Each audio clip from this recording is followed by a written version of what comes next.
Welcome to today's podcast interview. I brought on Lisa Taylor. Lisa, welcome. Thank you. Nice to be here. Please give listeners a little background. Where do you live and what do you do? I live on San Juan Island in the upper northwest of the United States, northwest of Seattle. So you can see the beautiful island that I'm on. Out there is ocean. And I am a spiritual practitioner in that I teach people that it's very easy to be who you were created to be when you drop all the illusion of limitation. And there's a law basically governing that. And I have a simple kind of three-step process that I take people through to kind of get a hold of that. So that's what I do. All right. So before we dive into the meat of it, I think this is a great place to start is the idea of limiting beliefs because, the years ago I did ayahuasca and that was the biggest message that I got is that all suffering is self-imposed. Yep. So, can we start there? What are limiting beliefs? Maybe what are some common ones that are keeping us stuck and playing small? Well, one of the things that's really, I think, sticking a lot of people is that this physical body is all who I am. Like that's it. That's me. And when this dies, that's the end of me and there's nothing else. So that's one kind of limiting belief about ourselves that this is who we are. Another limiting belief would be that I am my thoughts, that that's who I am, rather than the thoughts being the things that float by, kind of like clouds, and I can observe them and go, oh, okay. But who is the one observing the thoughts? Like I am not my thoughts. The thoughts come and go, lots and lots of them come and go, but that's not who I am. So that's another limiting belief. And a lot of people get stuck in that. Or that I am my bank account, or that I am my title, or that I am where I live, or that I am my generation, or my breed, or my race, or my religion, or whatever. All of those labels, my weight, my height, pretty much any number you can attach to yourself, there's a limiting belief attached to that that's holding you back. So height, weight, address, bank account, anything, year you were born, like age, all of that stuff, limiting beliefs. So that's just a few. One way I've heard it said is like, this is just our meat suit. I think of this as my vehicle. Like, I Yeah. am very grateful I have this vehicle in my five senses, but I know I am so much more than Yeah. Heather, who's a certain age. I know I'm These more little than that. spacesuits. It's like these little spacesuits aren't us. They're Yeah. very handy. It's like Yeah. it's very handy to be on camera and to be able to see you in your little spacesuit and you see me in my little, but that's not who we are. Yeah. So let's go back to the thought piece. I think this is a prime. I love life synchronicities. This week I had a coaching call with a client, and one of the phrases I caught him on was, I'm not ready yet. Ah, And so that limiting belief, I told him, number one, that's a mind trap. Number two, it's rooted in self-doubt, and I'm not enough. I'm not enough right now today. His is around dating and relationships. I still need to work on me, something, and we got to the root of that. He thinks something's missing, something's broken. But again, these limiting beliefs and fear of failure and even fear of success are keeping us stuck. So I love how you shared we are not our thoughts, but can you please better define and help people understand like I have thoughts, I'm not capable, I'm not enough, I'm not ready, but that maybe just to look at it and question it rather than we latch onto it, believe it, and then that's our life. yeah, it's kind of like junk mail. It's like, are you responsible for the junk mail that you get? Like, just because you got the ad for the barbecue, are you going to rush out and get the barbecue? Because that thought, right, dropped in your inbox, in your mailbox, or in your inbox in your email, and you're going to run out and get it. No, it like all of the random thoughts come to us, but they're not ours. We get to choose which ones we take in and which ones we leave out. It's like there's this line, I studied this book, Science and Health, by this woman written back in the 1800s, Mary Baker Eddy. And there's a line in there where she says, stand porter at the door of thought, admitting only such conclusions as you wish realized in bodily results, you will control yourself harmoniously. There are a lot of words there, but basically, standing porter at the door of thought, standing guard at your door of thought, and only letting in or admitting to yourself what you want to see in your life. Like you get to choose what you agree with about yourself and what you disagree with about yourself. Talking about your client who said, I'm not ready yet. Okay, so number one, that's a belief he's holding about himself. Yeah. Number two, it's actually really good to be honest about where we think we are and then examine why we think we're there and recognize it. Is it a limiting belief or not? And then take an action to get out of that. So it's good to be honest. If that's where he thinks he is, great. Say, I think I'm not ready. Great. If you understand that's just a belief and that you actually are whole and complete as an idea by the creator, whatever you call that, you're already complete. You're a complete idea. Yeah. Like when you were created as an idea of who you are, your identity, it's a whole idea. It's just like the little acorn has the oak tree inside of it. Like the whole idea of the oak tree is in the little acorn. It's already there. It's already complete. You're not adding to it as you go. You're just nurturing that little seed and then, et voila, an oak tree, fully grown. Well, we're the same.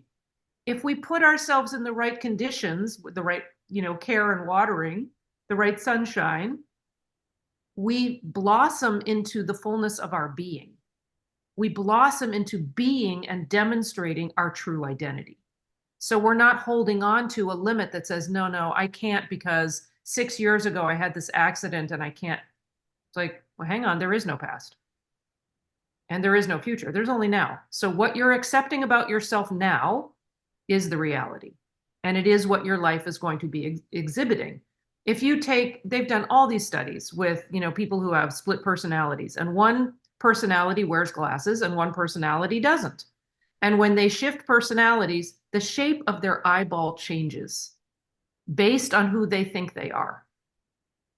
Tell me thought's not powerful. Who we think we are, whatever limit we hold for ourselves, is what we're going to experience. So is pain real? To the person believing it, absolutely. It's horrifying. But we can see beyond that because there's a higher law governing that we can appeal to, that we can live by.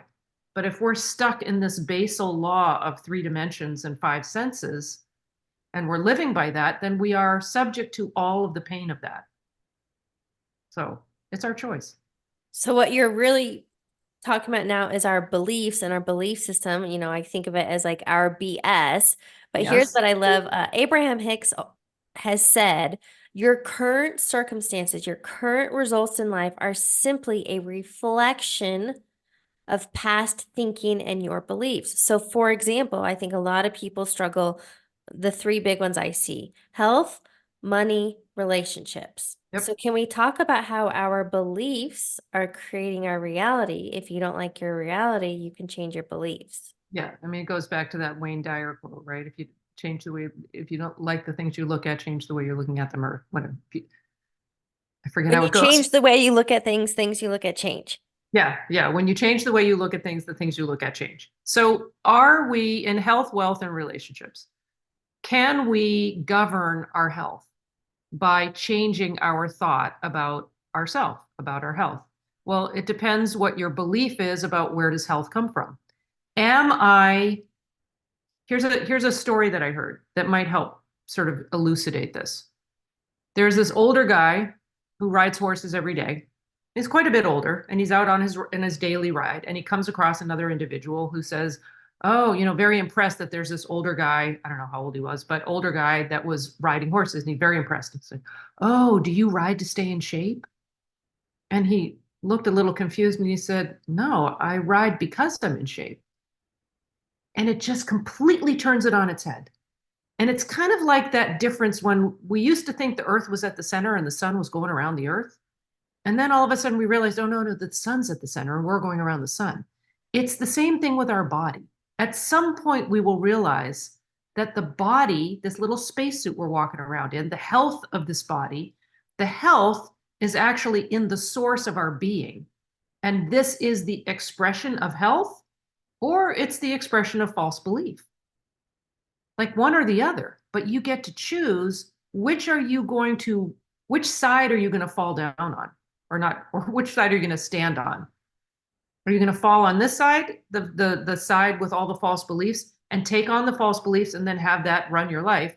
Or are you going to fall on the side of, and I don't like using the word fall because it sounds like falling, but am I going to stand on the side of my health comes from kind of a higher authority, that it's sourced in the divine?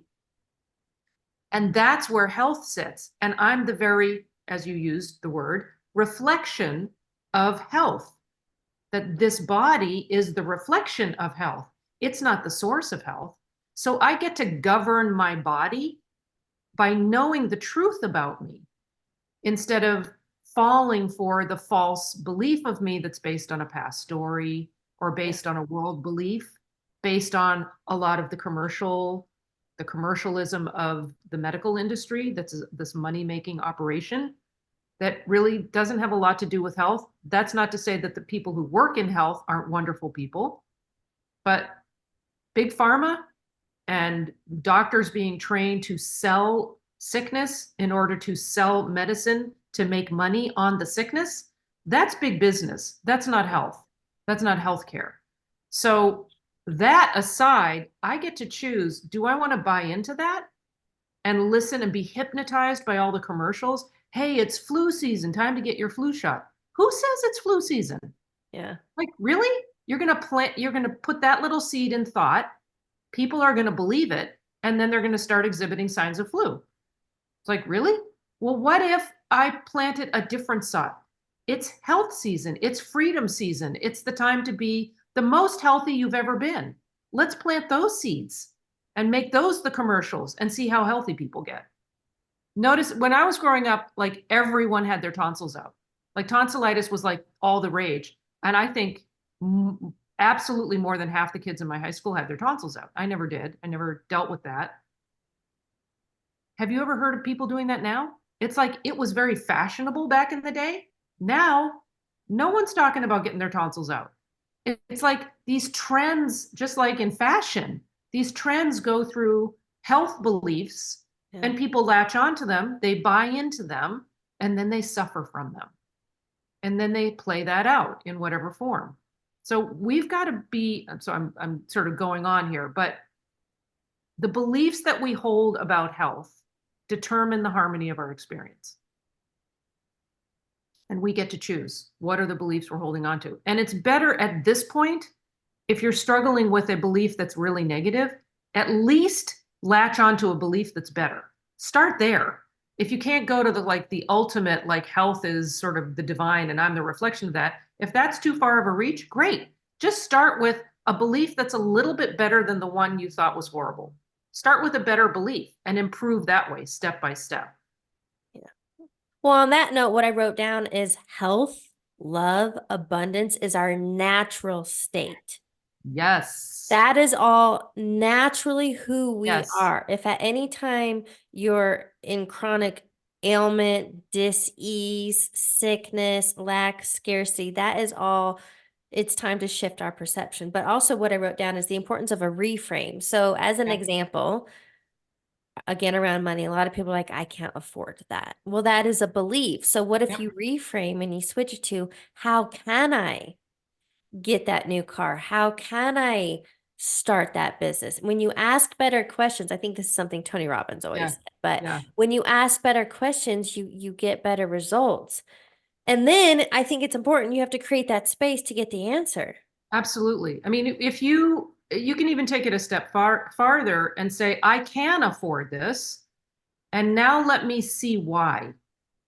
Let me see, how can I afford this? Like who do I need to be the person who does afford that? Yeah. Because I can always shift my way of being. If I believe that I can't afford it, it's a self-fulfilling prophecy. I keep acting in a way that I can't afford, and then I can't afford. What we focus on expands. What we pay attention to grows. If I pay attention to not being able to afford something, that's what's going to continue and expand. And then I'm not going to be able to afford more. In the community that I have, This Choice Matters, we focus a lot on what are we for, not what are we against. What am I for? I'm for abundance. I'm not against lack. I'm for abundance. There's that famous quote by Mother Teresa. And they said, are you against war? She said, no, I'm not against war. I'm for peace. Mm, There's a huge world of difference between those two statements. yeah. I'm not against something I don't like. I'm for something I do like. I'm for something that works for me. I'm not against something that doesn't work for me. Because if I keep being against something, I'm going to keep getting more of it because that's what I'm focused on. I'm not in a battle against something. I'm not being pushed by fear. I'm being pulled by vision. There's Mm, a big difference. mm, And that's then there's that wonderful quote from the Bible that says, people without a vision perish. People without knowledge perish. People without understanding perish. It's like if we don't understand what we want, what is the desire of our heart, not what is the desire of the world's imposition of you need to have all this stuff, not that. What is my heart's desire? What am I really pulled to? What do I really enjoy spending time doing? Where do I lose time if I'm involved in an activity? Those are the things that we are inherently aligned with. Pay attention to that stuff. Do more of that stuff. Have the vision of filling your life with that. And all the stuff that's annoying, that's producing lack and pain and suffering, naturally fades away. yeah. Miracles are natural. Miracles are not the odd, strange occurrence. That's the natural occurrence of the way the reality is actually operating. And we're so blinded by the false beliefs that we're not seeing all the miracles that are going on all the time. And we're so focused on the limitation that we don't see all the abundance. There's something called prosperous purchasing.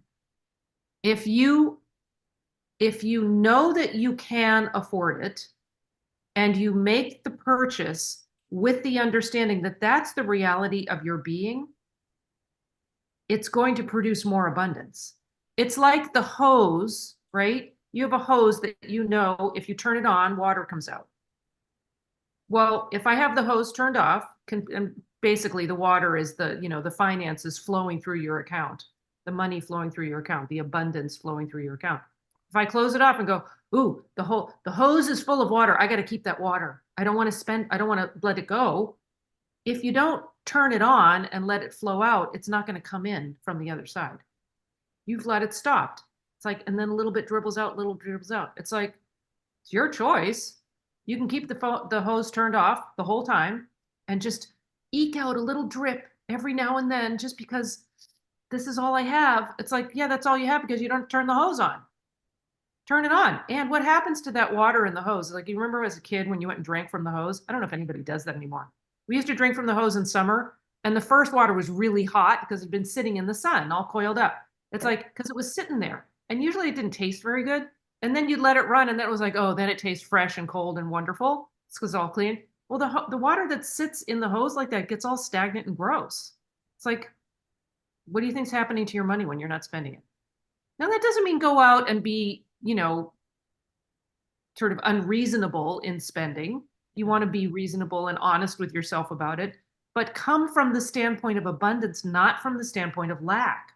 From the standpoint of, if I turn this on, it's going to keep flowing. If I shut it off, I'm stopping the flow. So abundance is an active, present tense activity. It's not an accumulation of wealth. It's an activity of wealth. There's a difference. One is I'm lacking, I'm going to accumulate wealth and I'm going to hold on to it, or I'll spend it wisely and, dole it out in little portions. Or I'm in the activity and the mindset of wealth. I feel abundant. I know that I have everything that I need at every moment. I know that all of that is sourced in a power beyond me. I'm not the source of it. It's not about my ego. It's not about me. It's about me being the expression of, as you said, the reflection of health, abundance, love, whatever that is. And the same happens in relationships.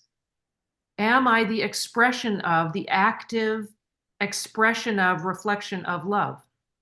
Or am I waiting for love to come along that I can grab and hold close to me and not let go? Like, one sounds really stale. One sounds really abundant and fluid and full because it is. Because it's not sourced in people, places, or things. It's sourced in the divine essence of love. And that's always present. It's always powerful. You gotta interrupt me, Heather, because I'll just keep No. going. Well, no, you're good. I've written down notes, but here's what I want to emphasize here. This was a huge paradigm shift for me. And I think I really truly learned it through, let's say, quantum physics. But as an Yeah. example, because we keep saying the word reality, people think this 3D experience is reality. But according to quantum physics, reality, matter, anything, quote, solid is 99.99% empty space, which means we are literally seeing and experiencing less than 1% of reality. And that paradigm shift was like, whoa. Yeah, there is no matter. There Yeah, is no matter. but It's all consciousness, yeah, but we're all sitting here in thought. such limitation. And if we could just understand, and I think this is another paradigm shift. You think income comes through a paycheck. No. You are the very expression. It's like income. Income is those incoming ideas that are ideas that need to be expressed. It's like when the poet, I don't remember who this is, but she says, as she's running across the field, this poem comes to her and she has to run home before the poem passes through her and goes on to somebody else. She has to run home and write it down. But the poem is coming through her. She's not the source of the poem, but she's got to write it down quickly before it keeps going. Yeah. It's like all the ideas that come to us, it's like those little angel thoughts. There's a definition of angels I grew up with: God's thoughts passing to man, spiritual intuitions pure and perfect. It's like these wonderful little angel thoughts that come to us, and whether you talk in God or other terms, it doesn't really matter. But it's like the ideas that come to us that are inspired, those little intuitive thoughts that come to us, that spiritual intuition. It's like that's what's guiding us. That's our income. Whether we act on it or not is up to us. Right. But the income, there was a wonderful article. This guy, David Willis, who years ago, this is when there was a big famine in Africa, and he did this whole series. And at the very end of this long series, it was like months and months and months, like center spread in the newspaper. That you can tell how old this was. It was a newspaper. At the very end of it, he said, "This is not a famine of food. This is a famine of ideas." Mm, And I thought, oh, that's so brilliant, yeah. because that's what we experience all the time. And we have the choice to see it as a famine of food or money or relationships or men or women or whatever, or we see it as a famine of ideas. Because there's an abundance of ideas coming to me all the time. And I can choose to tune into them, kind of like a radio station. Like, which station are you listening to? Which station are you tuning into? Are you tuning into the station that's telling you all these reports of lack and limitation and violence and crime and, death and destruction? Or am I tuning into the radio that's saying abundance and love and prosperity and progress and expansion? It's like, which radio station am I going to tune into? And which song am I going to walk away singing? The songs from K Fear or the songs from K Love? Yeah. Like, these analogies are getting a little out of hand. Stop Well, me. but that's so important. So, like, I stopped watching the news years ago because I don't need that inundated. And I'm very, very intentional with the music I listen to, with the content I consume on social media, YouTube, whatever it is. But here's a prime example. And I don't think this guy understood.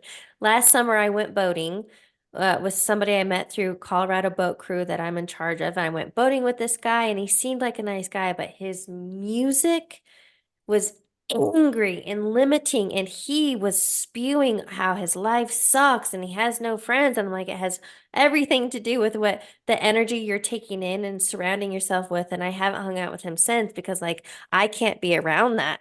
No. But okay, so I want to get back to something you started in the very beginning of our conversation. I want to talk about the idea of the spiritual law versus the material laws that we've been limited in. And you said something about a three-step process. Yeah, well, spiritual law, I mean, you look at pretty much any spiritual text. If you look at the Bible, if you look at the Quran, if you look at, Bhagavad Gita, I mean, you can look at pretty much any spiritual text and see the same threads of understanding that go through all of them. It doesn't matter what religion you are or what belief system you come from. Doesn't matter. It doesn't matter if you don't have a religion or a belief system. It's like the truth is the truth is the truth. And whatever label you put on the can, it doesn't really matter because the truth is the truth. And the truth is that we are made whole, complete, and good. That love is power and fear is not. That good is the reality and less than good is a limited view of good. It's not the reality, it's just a limited view of what's real. What's real is love and good. So the laws that govern that are the laws of abundance and balance and prosperity and health and harmony and all of the good that we could possibly think of or conceive of and better. It's like an infinite amount of that. And the laws that govern that are the laws that our identity is based on. If we see ourselves differently from that, then however we're viewing ourselves, however we're identifying ourselves, is going to be kind of the container of limitation that we're living within.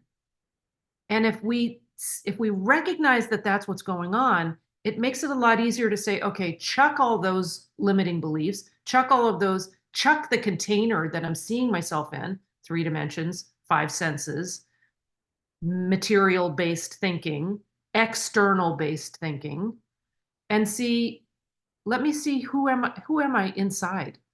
Like, who am I really? Who am I without any external identifiers? Like if you write your resume, like writing your spirit, this is one of the exercises I do with my group. If you write your spiritual resume, what would be on it? You can't use any external identifiers. Can't use your parents, can't use your education, can't use your address or height, your weight, your picture, like none of the stuff. Only from what's going on the inside. Like, who are you? So the 3 steps that are very simple: look up, look in, look out. So start your day, and I'm a huge fan of a daily practice. And what I mean by that is getting thought established for the day based on the foundation of spiritual law, based on the spiritual nature of your being, not based on your human circumstance or your physical surroundings or your history or story or any of that. So every day, start your day with look up, look in, look out. What does that mean? Look up to a power larger than you, whatever you call that. I happen to call it God, but whatever you call that, love, let's just call it love. Look up to love and say, okay, do I know love? Do I know truth? Do I know life? Those are all synonyms for God. Do I know principle, this divine law? Do I know soul and spirit, right? Do I know what that is? If I don't have a concept of source, then I'm certainly not going to know my true self. So first step, look up. Know what is that power larger than us that's governing everything. What's keeping the planets in alignment? What's governing? And that is, yes, kind of that lesser view of it because you're looking at it in 3 dimensions, but it's based on a spiritual law of balance and order and alignment. So know source, look in, know who you are as a reflection of that, as an emanation of that, as a manifestation of that.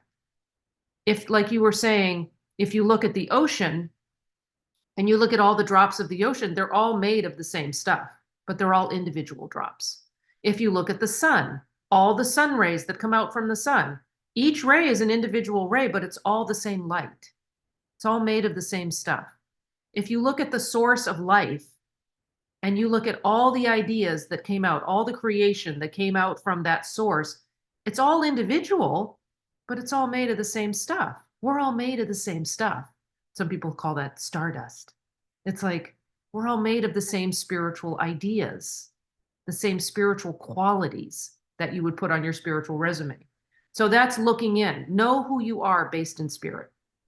And then you look out from that platform that you're standing on of spirit instead of matter, You're looking out from that platform and expressing that version of you. There aren't two versions, but that true sense of you. That's what you're expressing out into the world. And you're seeing everyone else as an expression of that as well. So if you're judging someone else and you're seeing them as less than their true nature, that's on you. That's not on them. That's my misconception of them. That's me needing to elevate my thought of them. Where's the correction? They don't need to get better. I need to see them accurately. So this works in the reverse order too. If there's a problem, if there seems to be a problem out there in the 3D world, five senses, health, bank account, relationship, whatever it is, don't reach out and try to fix it out there. The first step is go backwards up the chain. If it looks like there's a problem out there, what needs to shift? My thought needs to shift. So I go back, I look in. If I look out, I see a problem, I look in. What do I need to correct in my thought? What do I need to shift in my thought to see the reality? Not looking at the evidence that matter is telling me, I'm looking at spiritual reality. I'm using a spiritual perception. I'm looking through a spiritual lens to see reality. And if I'm not doing that, then I get to correct that. And if I feel wobbly when I look in and I see, are my spiritual glasses working well? Then I look up and I go backwards up the chain to fix it and say, okay, let me start from the source again. What does God see? Does God see only good? Yes. Is God only good? Is love only good? Can you have a different version of love? Well, yeah, if you look at it in the wrong way. If you look at it based in person, place, or thing, it looks limited. Oh, yeah. Okay, so go back up the chain again. It's like, wait, what is the true source of love? Get the source right. Then I look in and go, okay, do I understand that about me, for me, as me? Am I the expression of that divine sense of love? And then I look out and things look a whole lot different. So look up, look in, look out is a very simple 3-step kind of process of thought that you can use when you look at any problem, whether it be health, wealth, relationships, career, where you live, doesn't matter. Every single challenge that comes up in my life, I do the same thing. I look up to source and I say, okay, what do I know is the reality in spirit? I look in and say, what do I know of that? What do I understand of that? Have I aligned my sense of myself with the reality? And then I look out and I demonstrate that. I take a step trusting the reality, not looking at the illusion of sense. I trust the reality of spirit. And I take a step based on that rather than what the material senses are telling me. And everything works out. It's like, it looks like a miracle, but it's actually normal. That's the normal way of being. The two words I wrote down, number one, this is a lot of self-awareness. But number two, it's literally reconditioning ourselves because we have been taught since we were very young to fix externally. If we're sick, we go to the doctor. If we're not happy at work, get another job. Not happy in a relationship, get another relationship. Only to find out you have the same problems in the next relationship. So you find the common denominator, it's you. Yeah, because you keep showing up at every single one of those things. Yeah. You know, what's interesting is that tendency to look out is actually a fairly new phenomenon in the last 100 years. If you look at people before that, well, I shouldn't say that entirely, but people were much more self-sufficient. They took it upon themselves to learn or to do better or to, like, you know, that old expression, pull yourself up by your bootstraps. It's that sense of agency. And we've given so much away of our own agency, which is governing our own thinking. Yeah. Like, oh no, tell me what to think. I'm going to run off to this person and you tell me what I'm supposed to think. What am I supposed to do? It's like, hang on. You are the captain of your own ship. Yeah. Like, we've got to take back, I don't want to say take back control, but take back that sense of agency to realize it's not about us. This sounds like a contradiction, but it's actually not. It's not about us. It's about us honoring who we've been created to be. It's not about who I've created myself to be. It's like, who have I been created to be? I was given life. I get to exhibit life as I was made. I was made this little puzzle piece that fits into the world perfectly. Yeah. And if everybody filled their own little puzzle piece, we would have no war, we would have no lack, we would have none of that going on. If everybody followed the desire of their heart, remember we talked before about those activities in which you lose a sense of time, where you feel completely fulfilled. If everyone followed that in their own life to the nth degree, we would solve every problem we have on the planet because everyone would be fulfilling their individual puzzle piece and it, as be based on divine law, all of those pieces fit together because they all come from one source and the source doesn't duplicate itself. So there's a reason for every single one of us. We all have a purpose. It's to be fully who we were made to be. Everybody keeps running around looking for their purpose. It's like it's built into who you are. It's who you are. Be who you are. Be who you were made to be. See the fullness of your being, step into it, and step up to the activity of that. Don't be a slouch and sit back and go, I don't want to. It's like, well, which heart do you want?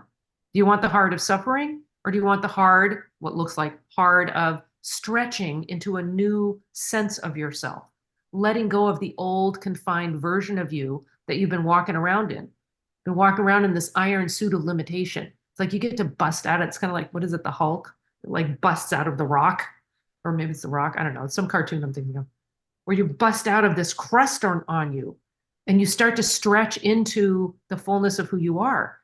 Is that hard? Yeah, sometimes. That's definitely hard for the false ego. False ego hates that.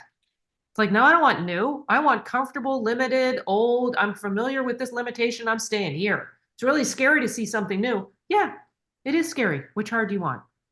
You want the heart of limitation? Because that ends in death really quickly. Or do you want the heart of being free and fighting for your freedom? Fighting by putting down those thoughts of limitation and fighting for your freedom rather than fighting against the limitation. Fighting for the freedom, following the vision, fighting to follow the vision. Big difference.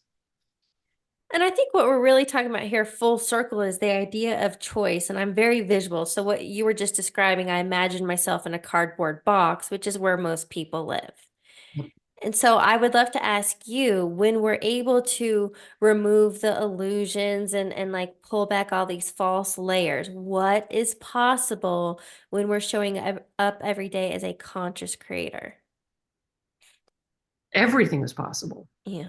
Like unlimited, expansive expression of your being. Like everything is possible. If you can imagine it, if you can conceive of it, it's possible. Everything is possible. It's like, and you just have to take on that, like I am, I can, and I do, and I will. It's like I am created to be who I am. I can see that fully. And I am out expressing it fully. And if we take on that, I don't want to say sort of positive attitude, but it's a very affirmative attitude, a very Conviction. confirming attitude of who I am.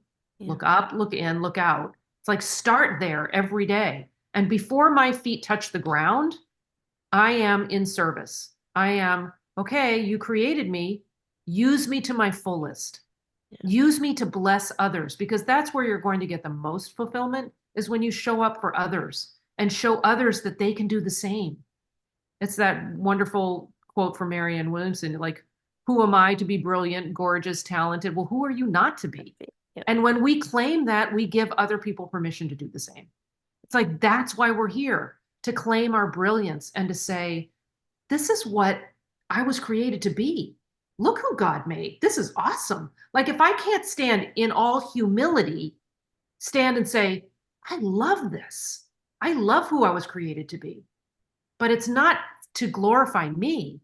It's to glorify life and love and truth and to say, look how expansive this gets to be for all of us. Everybody gets to stretch into the fullness of their being. It's like, and it's so easy.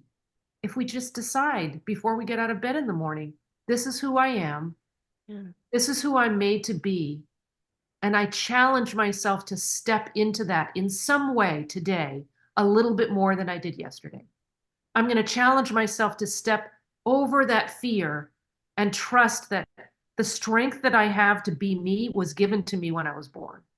It was given to me when I was created. And the strength is within me. It's already part of me. And I can tap into that and express it and be a force for good and give other people permission to do the same. It's like, that's why we're here. And it's a Well, whole lot more fun. yeah. It's like a lot more fun. I love that message. I was sharing with you in the pre-call this book I'm currently reading. If I had to summarize it very quickly in a sentence or two, ultimately, this 3D human experience, this is our playground. We Yes. came to express and create and expand. That was it. So anything else is a misuse of our imagination. Yeah. Yeah. And we all have it within us. It's already built in, like the Right. acorn. We're already the tree inside. Yes. I think you've kind of already touched on this, but I'm going to ask anyway. If you could boil this down, what do you believe is a key takeaway you want listeners to get? That everybody has a choice, that we all have the choice to be who we were created to be, that we don't have to accept the limitations that the world is always imposing on us. Will that choice stop the world from trying to impose it? No. The world is going to constantly try to impose it. So we got to get really good at saying no. Thank you, world. Nice thought, but no, not going there and carving our own path based on what we truly are. I know who I am. I'm stepping forward from that standpoint. We always have the choice to do that. We always have the freedom to do that and the power of the divine behind us to do that. It's based in spiritual law. And that the results of that are inevitable. So we always have the choice to follow spiritual law rather than material law. Yes. All right. To wrap up the interview, I have a few rapid fire questions for you. Okay. What is a quote or motto that you live by? Honestly, this choice matters. That's why I named the company that I have a choice. Yeah. And you know what I love about that message? That it truly is simple. Like I think our human mind tries to complicate everything, but it's simple and it's literally one word, choice. Every Yeah. moment, Exactly. choice. Yeah. Choose. Yeah. Like choose right in this moment, choose. Yeah. Don't let don't let the bastards get you down, you know that old phrase. It's like don't let the thoughts that are coming to you that are limiting, Yeah. don't let them get to you. Yeah. Take a stand and say, no, I have a choice. I'm not going to take that on as who I am. Not. I get to forge my own path based on what I know to be true, not based on what I'm being told is true. What is a book you're currently reading or highly recommend? I highly recommend this book. I've studied my whole life, actually. I read it every day. I mean, aside, I do read, I'm biblical, so I do read the Bible every day. And this is called Science and Health. And the rest of the title is With Key to the Scriptures. So it's actually very biblically based, but it's all about the science behind this spiritual law.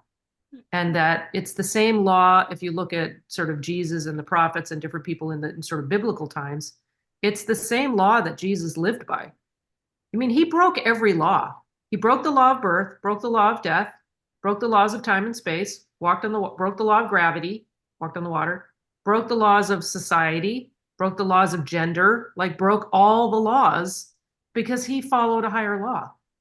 He followed a higher law and he lived by it and he healed by it, which is probably the most important thing we can take away from his expression. He healed by it. And he said, and greater works than these shall you do. It's like, so there's a power behind his work and his example. And this is not to get religious. This is just to get scientific. It's Yeah. like there's a science behind what he did. And that's what this book elucidates. It says, wait, there's a science here. There's a law here. Let me unlock that and see what it is. And so this book, Science and Health, talks about the science of that and how healing is possible in this day and age, which is really cool. Final question. What advice would you give your younger self? Don't take yourself so seriously. Yeah. You know, this is like you said, it's a playground. It's like, this is not all there is. It looks like there it is. It Yeah. looks like this is it. This is just a small little blip on the screen of infinity.